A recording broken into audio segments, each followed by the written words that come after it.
Well, it's been 1 week since Egypt's military deposed President Mohamed Morsi, and the political upheaval continues. State media say cabinet posts will be offered to the Muslim Brotherhood's political wing, even though it's not taking part in talks to form a new government.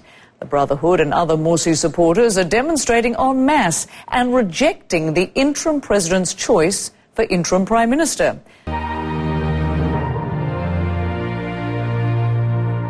Egypt is a country in turmoil, not just politically and out on the streets, but economically.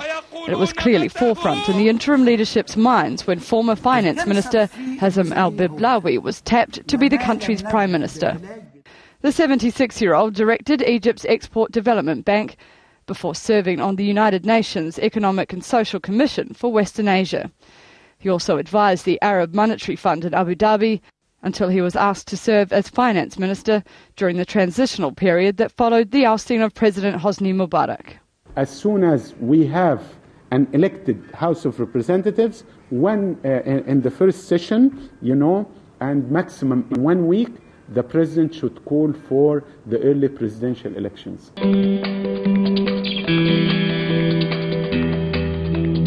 In a move designed to win over supporters of ousted President Mohamed Morsi, offers have also been made of government posts to the Muslim Brotherhood.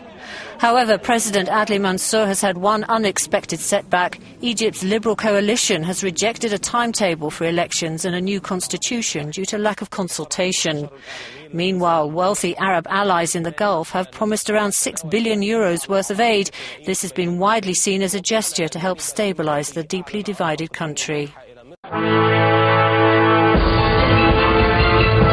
The anti-government Tamarod Group and Liberal coalition, the National Salvation Front, have also complained they weren't consulted on the plans. The NSF, the group formed by the new Vice President Mohamed al-Baradei, wants to put forward changes. The army is standing firm. The interim president, who is highly respected, has published a roadmap for the transitional period. The path is clear. The path is precise. We must stick to it in order to carry out the people's wishes. To sweeten the deal, official government sources reported that senior Muslim Brotherhood officials would be given ministerial positions. But a spokesman for the Muslim Brotherhood told France 24 it was an offer they would refuse.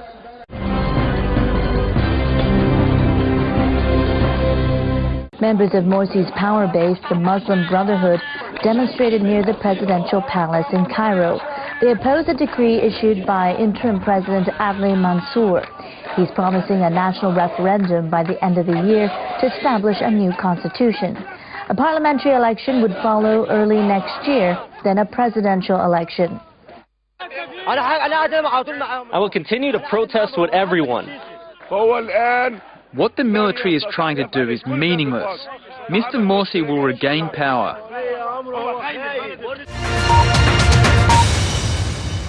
Mohamed Morsi, the first and freely elected president, was removed from power last week after millions of Egyptians demanded he go during 4 days of massive protests. But now Morsi supporters refuse to leave, eating their morning meals together on Cairo's streets ahead of today's fasting. Despite the new interim leadership appointments and transition of power plans taking shape, it's only made the demands of Brotherhood supporters louder and more defiant.